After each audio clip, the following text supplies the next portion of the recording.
I can't get it now, but I can get it. Can't get it now. I can't get it now, but I can get it. Walked up the stairs.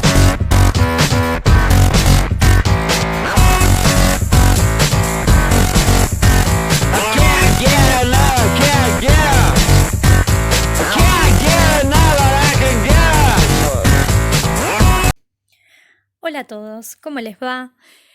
Antes de comenzar con uniones químicas, quería que recordemos un poquito sobre tabla periódica porque es muy importante recordar los tipos de elementos químicos con los que vamos a trabajar en las uniones. Recordemos que la tabla periódica está organizada en periodos, que son las filas, y en grupos, que son las columnas. Otra cuestión importante es recordar que los elementos químicos se pueden clasificar a grandes rasgos en dos grandes grupos, los metales y los no metales. Dentro de ellos, vamos a encontrar otros subgrupos que son los que tenemos como referencias acá indicando cada color en esta tabla periódica que les dejo para que hagan un breve repaso. Usar un poquito la imaginación. Vamos a imaginar que esta mandarina es un átomo. Sí, este es nuestro átomo A. Y que esta palta es otro átomo. Este, a partir de ahora, representa nuestro átomo B. Entonces yo tengo dos átomos. Mi átomo mandarina, mi átomo palta. Que serían átomo A y átomo B. ¿Qué tienen en común? Que son frutas. Pero nosotros los vamos a utilizar para representar a los átomos. Entonces, ¿qué tienen en común? Que son átomos. ¿Qué tienen de diferente? Todas sus propiedades. Las propiedades de las frutas, ¿cuáles van a ser? Las que podemos observar a simple vista o detectar con nuestros sentidos, como el sabor, el olor, la textura, el color. Pero, como a partir de ahora estas frutas son átomos, van a tener de diferente la cantidad de protones, de neutrones que hay en su núcleo, la cantidad de electrones que están en los orbitales que se encuentran alrededor del núcleo, y también van a tener diferente el tamaño de estos átomos. Naturalmente, la mayor parte de los átomos se encuentran en su forma inestable. ¿Qué quiere decir? Que necesitan lograr una estabilidad. Para lograr estabilidad, se deben unir. Entonces, nuestro átomo A, si se acerca a nuestro átomo B, se va a producir lo que denominamos uniones químicas. Las uniones químicas se clasifican en tres tipos, de acuerdo a los tipos de elementos químicos que se unen, o sea, los tipos de átomos que van a intervenir en esas uniones. Tenemos como primer tipo las uniones iónicas, luego las uniones covalentes y las uniones metálicas. En las que más nos vamos a concentrar por ahora son las uniones iónicas y las uniones covalentes. Para que un enlace o unión sea de tipo iónico, a grandes rasgos podríamos decir que debe darse el enlace entre un elemento metálico, que lo vamos a representar con la M, y un elemento no metálico, NM, de no metálico. En los enlaces covalentes lo que va a ocurrir es que los elementos o átomos que se van a enlazar son ambos de tipo no metálico. Entonces quiere decir que se une un no metal más otro no metal.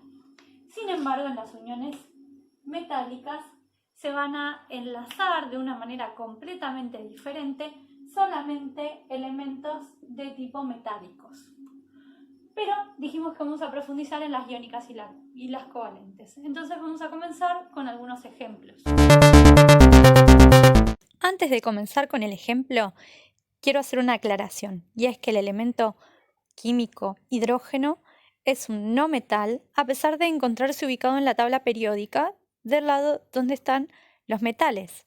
Este elemento, en esta tabla periódica en particular, se encuentra de color verde, indicando que es diferente al resto de su grupo. Es decir, que si observamos el grupo 1 en la tabla periódica, que está por aquí, vamos a ver que todos los metales alcalinos se encuentran pintados de color naranja. Sin embargo, el hidrógeno, que pertenece también al grupo 1 de la tabla, se encuentra de color verde, indicado en las referencias como otros no metales. Lo que quiere decir es que tiene propiedades de no metales, pero se lo ubicó en ese lugarcito, en ese rincón de la tabla periódica, por la cantidad de protones que tiene en su núcleo, simplemente por eso. Bueno, vamos a comenzar con las uniones covalentes o enlaces covalentes. Vamos a comenzar con el ejemplo del hidrógeno. El hidrógeno, tal como lo encontramos en la tabla periódica, con su número atómico 1, que se representa con la letra Z, y su masa atómica, que se representa con la letra A, también 1, va a contener en su núcleo un protón, ningún neutrón, y va a contener un solo electrón fuera de su núcleo. Lo que vamos a tener que tomar como datos siempre, a partir de los datos que nos brinda la tabla periódica, es la cantidad de electrones que tiene ese átomo. Entonces, vamos a tomar como dato esa cantidad de electrones para llevar a cabo la configuración electrónica. Si no se acuerdan cómo se hace la configuración electrónica, lo podemos ver en otro videito. La configuración electrónica del hidrógeno, por tener un solo electrón, es 1s1. Quiere decir que tiene como único y último nivel ocupado de energía el nivel 1 y que está ese electrón completamente solo. Pero el hidrógeno solo no representa un enlace químico, sino que el hidrógeno se tiene que encontrar, como en el ejemplo que veíamos de las frutas, con otro elemento químico que puede ser igual o diferente para poder darse un enlace. En este caso se encuentra en nuestro ejemplo con otro hidrógeno, es decir, otro elemento exactamente igual, formando el compuesto que se conoce como hidrógeno molecular o hidrógeno gaseoso, que está representado por dos átomos de hidrógeno. Algo que estuvimos viendo es que una manera de representar a los enlaces es la famosa estructura de Lewis. La estructura de Lewis básicamente nos sirve para representar una unión, utilizando símbolos, donde vamos a escribir el símbolo del elemento químico con la cantidad de electrones, con una cruz, un punto, un triángulo, un cuadradito, etc. Entonces vamos a escribir la cantidad de electrones que tiene en su último nivel de energía y en este caso nos va a quedar un átomo de hidrógeno que tiene un solo electrón y por el otro lado enfrentado otro átomo de hidrógeno que también tiene un solo electrón.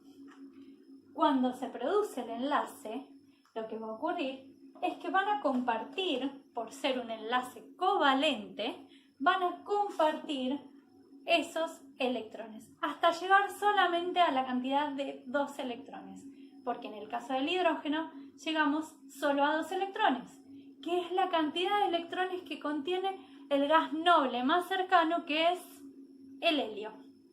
El gas noble más cercano al hidrógeno entonces es el helio, por lo tanto, para lograr la estabilidad, el hidrógeno llega a obtener como máximo 2 electrones.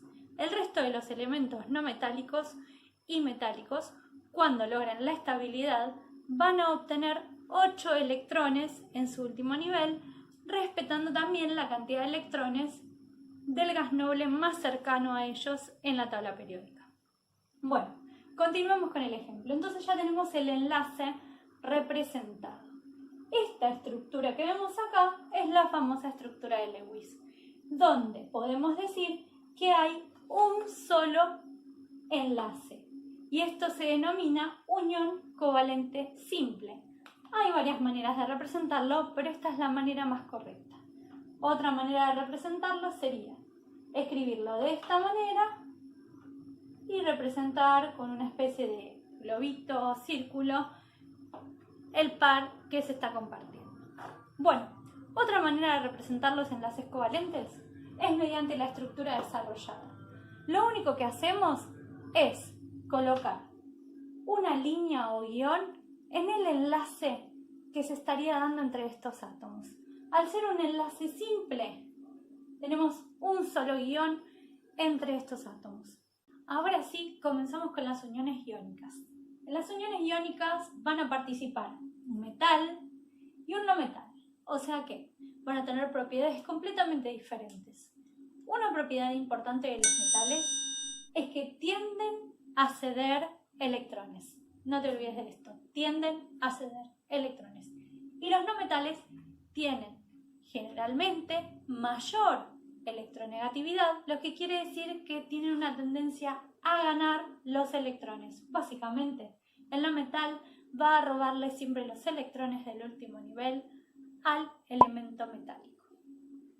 Para poder determinar la cantidad de electrones que tienen el último nivel, miramos el grupo o lo determinamos según la cantidad de electrones que tiene cada uno de estos elementos y representamos la configuración electrónica. Esta vez te lo dejo como desafío, ponele pausa y hace vos la configuración electrónica.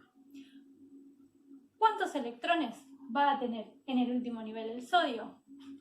1. ¿Y cuántos electrones va a tener en el último nivel el cloro? 7. El sodio, dijimos que es un elemento metálico que tiende a ceder los electrones del último nivel. Tiende a formar cationes. ¿Quiere decir esto? Que tiende a formar iones de carga positiva. Entonces, de esa manera cede una carga negativa. No nos olvidemos que estos simbolitos que representamos siempre son cargas negativas.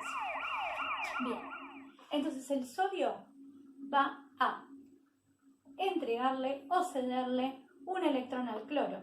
El cloro en este caso tiene 7 electrones y va a llegar a obtener 8 electrones. Segundo desafío. El sodio cumple con la regla del octeto cediendo ese electrón. ¿Cumple o no la regla del octeto? Eso me lo vas a responder más adelante. Bueno, esta representación que hice acá arriba no es la estructura de Lewis, es una representación que hice para explicarles. La estructura de Lewis es la que tenemos acá abajo, donde encerramos al que se robó los electrones, encerramos al que tiene todos los electrones del último nivel del metal y los electrones del último nivel que ya tenía de forma propia. Entonces, encerramos al que se lleva los electrones y ahora, por ser una unión iónica, se forman iones que van a estar siendo atraídos por sus diferencias electrostáticas. Entonces, el sodio pierde un electrón, pierde una carga negativa, por lo tanto, se vuelve positivo y el cloro gana una carga negativa, por lo tanto, se vuelve negativo. La cantidad de carga va a ser igual a la cantidad de electrones que gana o que pierde. En este caso, cada uno pierde uno o gana uno. Entonces, más 1 y menos 1. El número 1 no lo anotamos, solamente ponemos el signo. Si tuviésemos dos cargas positivas sería más 2, si tuviéramos dos cargas positivas sería más 3, y si tuviéramos dos cargas negativas sería menos 2, tres cargas negativas, menos 3, y así sucesivamente. Bueno, de esta manera entonces tenemos representada la estructura de Lewis de un enlace iónico. Pero ¿qué pasa con la estructura desarrollada? No existe, no se representa la estructura desarrollada de las uniones iónicas. ¿Y por qué no se representa? Porque no tenemos enlaces compartidos. Dijimos que en este caso un elemento va a ganar electrones y otro va a cederlos. Por lo tanto, no hay enlaces compartidos, no hay estructura desarrollada.